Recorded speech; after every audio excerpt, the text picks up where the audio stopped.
Elena Washington's earliest memories were rooted in the rich, loamy soil of her grandmother's Oakland backyard, where shafts of sunlight danced through the fern fronds and crept along winding stone paths. From the moment she could steady a trowel in her small hands, she was entranced by the slow pulse of plant life. The unfurling curl of a fern frond, the secret burst of color when an azalea bloomed overnight, the soft hum of bees among lavender stalks. Her grandmother, a soft-spoken woman with calloused fingers and knowing eyes, taught Elena how to read the language of leaves, how a pale green spoke of thirst, how drooping vines whispered of overgrowth, and how roots, if given half a chance, would chart their own course beneath the earth. Weekends were a sacred ritual. Elena would arrive before sunrise, her hair tucked under a sun hat, and spend hours weeding alongside her grandmother's steady rhythm. They would collect morning dew on petals, press pressed specimens between folded newspaper pages, and barter plant cuttings with neighbors. Each trade a lesson in stewardship and community. By afternoon, the backyard was their canvas, with rows of native California poppies shivering in the breeze. Succulents curled like rosettes around weathered terracotta pots, and trailing vines spilling over mossy bricks. Elena learned to shape space as one sculpts clay, guiding branches with bamboo stakes and carving meandering paths that invited visitors to pause, to kneel, to discover. As she grew, her world expanded beyond the backyard's fence. She joined community gardening projects, studied drought-tolerant design in workshops at the local nursery, and began sketching plans for pollinator corridors along her neighborhood sidewalks.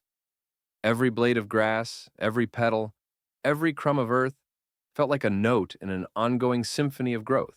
By the time she received an internship offer from the prestigious Greenfield Botanical Conservatory, Elena carried in her heart not just a love of plants, but a lifetime's apprenticeship in the poetry of gardens, and the belief that nature could be shaped into a living art form that healed both land and community.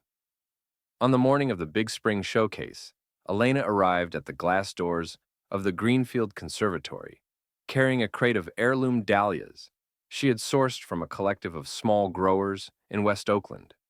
The temperature was already climbing, and the conservatory's geodesic dome glistened like a drop of dew in the sunlight. Inside, rows of pristine display tables stood ready, each draped in pale linen and topped with meticulously labeled specimens. As she wound her way past beds of exotic orchids and imported ferns, Elena's heart thrummed with excitement. This was the moment she had trained for, to see her own garden artistry celebrated alongside the world's finest horticultural works. When she reached the staging area, however, she found the head curator, Dr. Preston Carlyle, standing with folded arms before her crate. His tailored khaki pants and crisp white button-down shirt looked as pristine as the conservatory's marble floors, while Elena's hands were already smudged with soil and her apron dotted with water splashes. Before she could set down a single pot, Dr. Carlyle's voice cut through her anticipation. "Ms. Washington," he said, his tone polite but clipped, "we've finalized our exhibit themes, and I'm afraid we cannot include any additional contributions today." Elena blinked at him, stunned.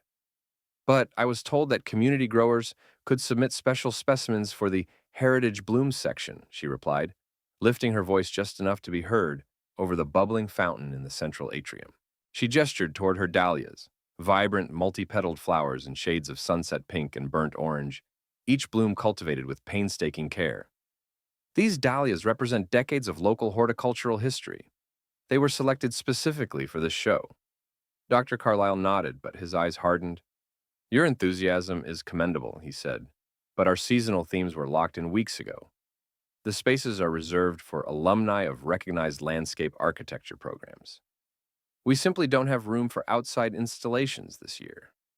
He glanced at his clipboard as if confirming her absence thereon. "You're welcome to work in the back greenhouse, tending to overflow specimens." Elena's chest tightened around a seed of anger.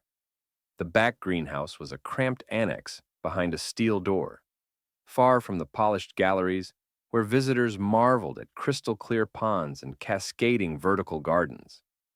It was where extra plants waited, unseen until their time had passed, So my dahlias, she said, lifting the crate as if she might carry it to that shadowed corner herself, will wilt in obscurity while the real exhibit goes on without them?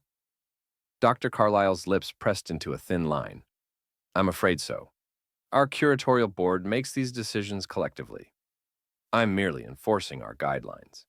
He turned as if dismissing her and began to walk toward a circle of white-coated staff who were arranging imported alpine moss. Elena set her crate down with deliberate care, soil spilling from one pot and scattering across the marble.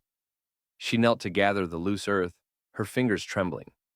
Around her, the conservatory's air smelled of fresh-cut flowers and filtered sunlight, a fragrant irony that stung her pride. Staff and volunteers stepped around her crate, avoiding her gaze. The announcements over the PA system chimed in with an introduction to the week's keynote speaker, an Ivy League-trained botanist whom Elena knew had never once set foot in an urban community garden.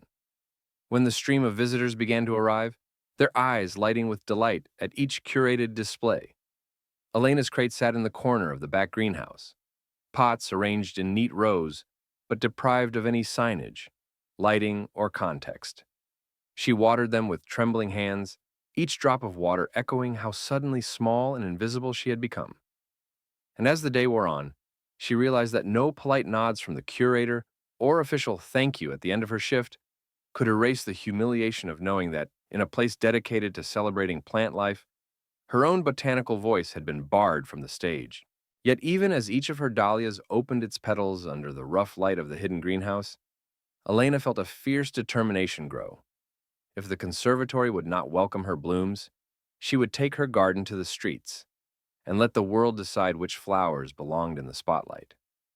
Under the golden glow of a late afternoon sun, Elena loaded flatbed trailers with her precious dahlias, native wildflower panels, and hand-painted information placards, each one crafted with care to tell the story of its community lineage.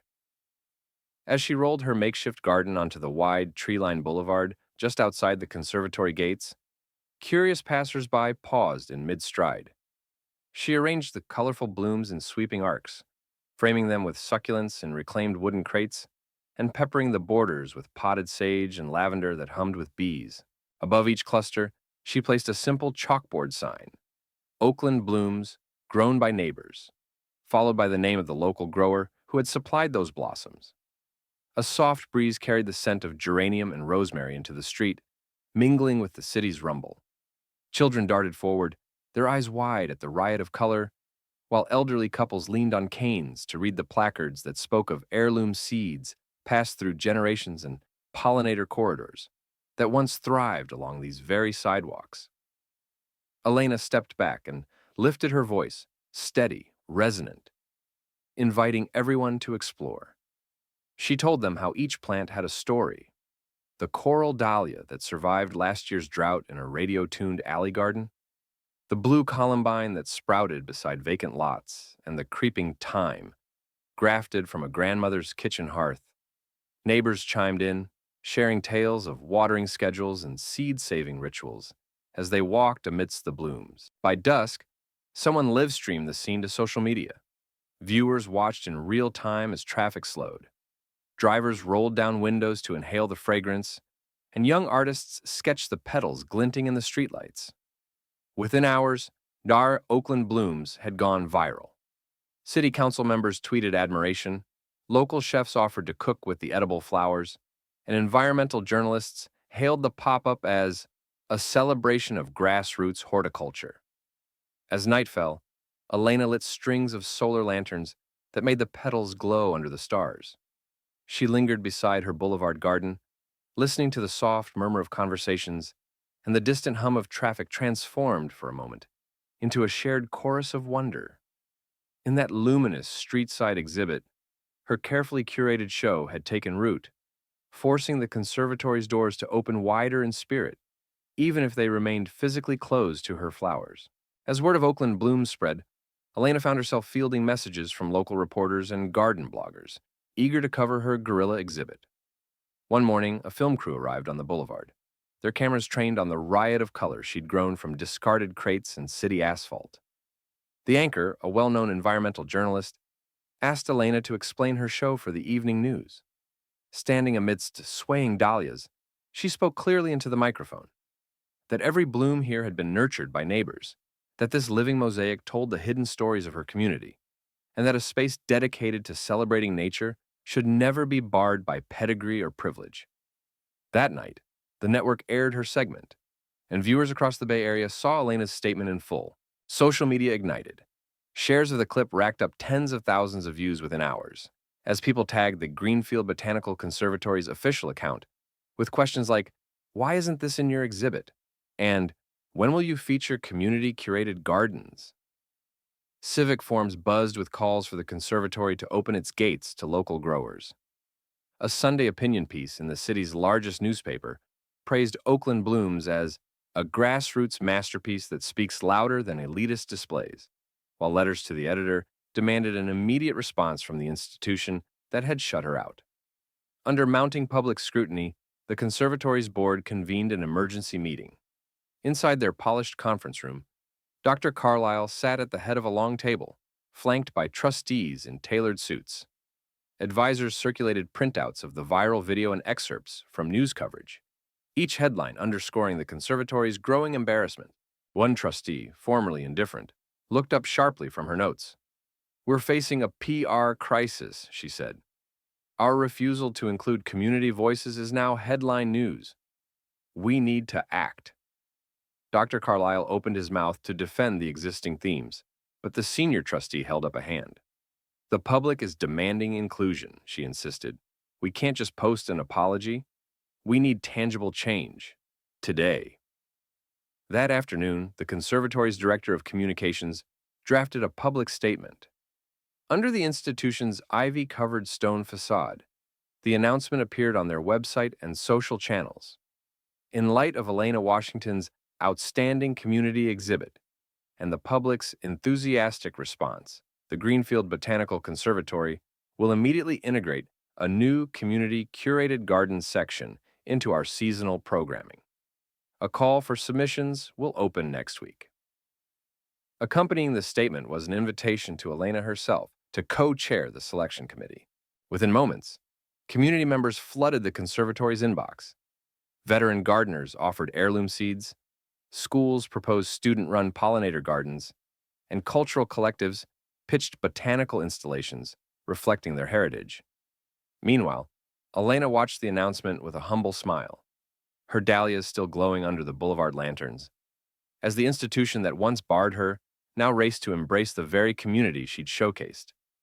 The Rules Garden had been uprooted and replanted, and Elena's viral floral symphony had rewritten them in full bloom. When the board members filed into the conservatory's vaulted conference room, the tension in the air was palpable. Portraits of past directors watched from gilded frames as trustees and senior staff took their seats around the polished oak table. Elena entered behind them, carrying a sleek binder full of visitor count charts, press clippings, and community testimonials. A hush fell as she set the binder down and introduced herself to the head curator, Dr. Carlisle, whose earlier dismissals now seemed a distant echo. She began by presenting her data. Over the 3 days of Oakland blooms, more than 8,000 people had walked the Boulevard exhibit, double the average weekend attendance at the conservatory itself. Video analytics showed that social media engagement had reached over 200,000 impressions, with overwhelmingly positive sentiment. She quoted comments from visitors: a school teacher who'd brought her students to learn about native plants, a local chef who'd harvested edible flowers for community dinners, and a retiree who'd found shared purpose planting seeds with neighbors. Each story illustrated how community-curated gardens fostered connection, education, and civic pride, values the conservatory claimed to uphold.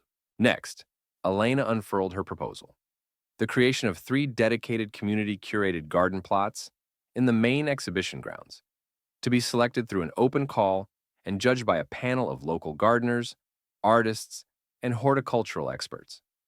She outlined a budget that included modest honoraria for contributors, a mentoring program for first-time curators, and workshops led by conservatory staff in soil science and sustainable design. She emphasized that the conservatory's brand and its mission to engage the public would be greatly enhanced by embracing local voices rather than excluding them. As she spoke, board members exchanged glances. Dr. Carlyle opened his mouth, then closed it, unprepared to counter such a meticulous presentation. One trustee, a retired landscape architect, leaned forward and asked about space logistics. Elena pointed to a site plan she'd brought, showing how 3 half-acre plots near the Rose Garden could be repurposed without displacing any existing displays. Another trustee, responsible for educational outreach, asked how the program would ensure diversity among contributors. Elena explained her partnership with neighborhood associations and community centers, guaranteeing that proposals would come from every part of the city, including historically underserved areas. After an hour of questions, the chair called for a vote. Silence held for a heartbeat before a trustee spoke up. "I move that we adopt Elena Washington's proposal in full." The second came swiftly, and the aye voices multiplied until the motion carried unanimously. Dr. Carlyle rose, pale with contrition, to extend a formal apology. He acknowledged that the conservatory had erred in excluding Elena's expertise and that her vision would strengthen their mission. He invited her to co-chair the new Community Curated Garden Committee, offering access to the conservatory's horticultural resources and staff support. As Elena left the boardroom, the weight of betrayal she had carried melted into a surge of vindication.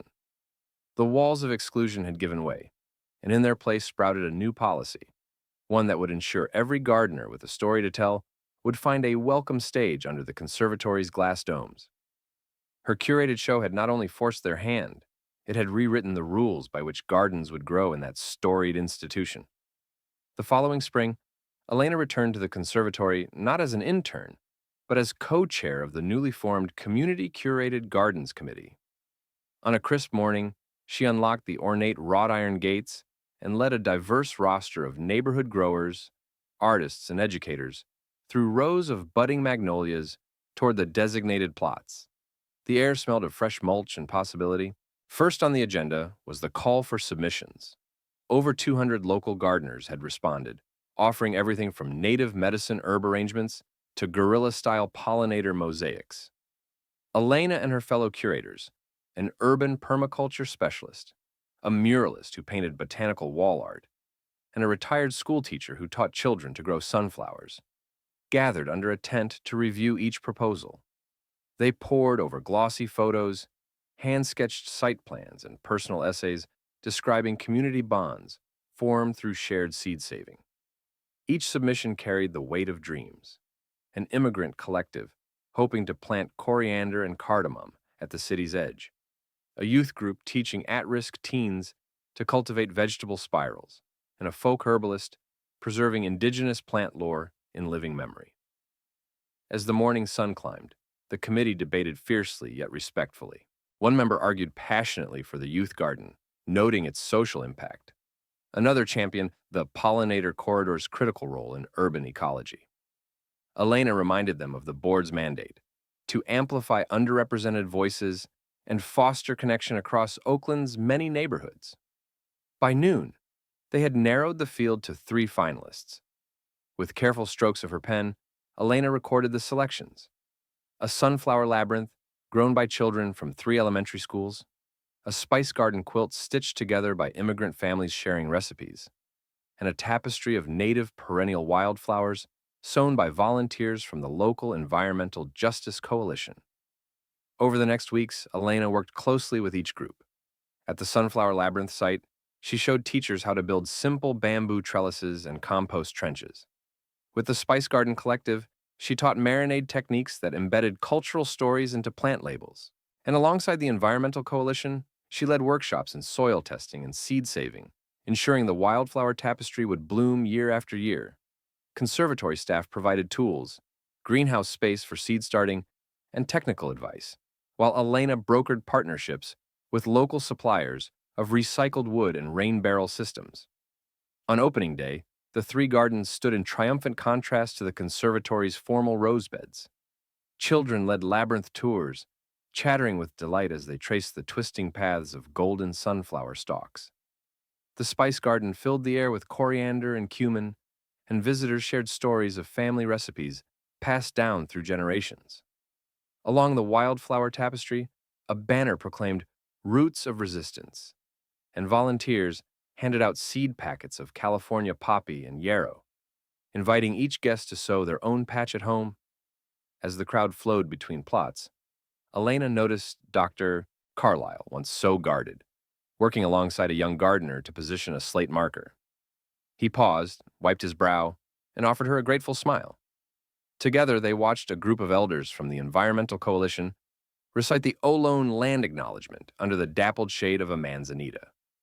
In that moment, Elena felt the conservatory's old walls recede, replaced by living rooms of earth and shared stewardship. The rules had been rewritten, and these new gardens, rooted in community, resilience, and inclusive design, would grow far beyond any exhibition season. When the next seasonal catalog arrived, the community-curated garden section had its own glossy spreads and detailed maps, no longer a footnote, but a marquee attraction. On opening morning, Elena stood beneath the glass dome, watching a steady stream of visitors flow toward the sunflower labyrinth. Children darted between the towering stalks, laughing as they searched for hidden plaques that told stories of each school's planting day. Nearby, families paused in the spice garden quilt, inhaling the sharp scent of turmeric and sage, comparing recipe notes gleaned from the cultural herb panels. Along the wildflower tapestry, art students sketched lupine and California poppies under a banner reading Roots of Resistance, their pages fluttering in the breeze. Across the conservatory grounds, educators led guided tours, pointing out how the community plots sat side by side with traditional displays of Japanese maples and tropical orchids, each garden enriching the other. Local musicians performed impromptu concerts among the sunflowers, and food trucks stationed at the orchard terrace served dishes infused with the very spices grown just steps away. Every corner thrummed with conversation, visitors debating which heirloom bean variety they would try at home, volunteers explaining how they built compost bins from recycled wood, and elders recounting seed-saving tips passed down through generations. At midday, the conservatory staff gathered under a canopy of wisteria for a press event. The director delivered a heartfelt address. What began as a small act of defiance has become a revolution in how we honor both plant and people. By welcoming Elena Washington and her community of gardeners, we have transformed our institution from a showplace of exclusivity into a living testament of inclusion. He paused to gesture toward Elena standing beside him, a modest smile on her face. Her vision, rooted in the soil beneath our feet, reminds us that the greatest gardens bloom when every hand is invited to plant and nurture. After the speeches, Elena led a ceremonial planting of a mixed wildflower meadow at the conservatory's new southeast entrance. Over 100 volunteers joined in: students, neighborhood elders, immigrant families, and even skeptical board members, now eager to contribute. Together they scattered handfuls of seed, each packet labeled with the contributor's name and story. As the final seeds drifted to the earth, Elena closed her eyes against the warm spring sun and listened. The soft rustle of petals, the murmur of shared purpose, and the faint hum of bees awakened by promise. In the months that followed, the conservatory's educational programs expanded to include community-led workshops on soil health, seed saving, and traditional plant lore. The admission line wound first past the rose gardens, then through the heritage plots, inviting every visitor to recognize that the story of plants is inseparable from the people who tend them. And in Elena's own backyard studio, the next generation of gardeners prepared seedlings for a traveling exhibit set to bring Oakland blooms to libraries and parks across the region. At a quiet moment as the wildflower meadow burst into bloom, Elena wandered the paths she had fought to claim. She knelt to touch a lupine blossom still wet with morning dew, recalling the day her dahlias were banished to the back greenhouse. Now, beside her, stood a garden of collective dreams, each flower a testament to persistence and the power of community. And as a warm breeze carried the mixed scents of sage, sunflower, and yarrow, she knew that this garden, like every garden she'd ever rooted, would continue to grow, rewriting rules and blooming beyond boundaries for seasons yet to come.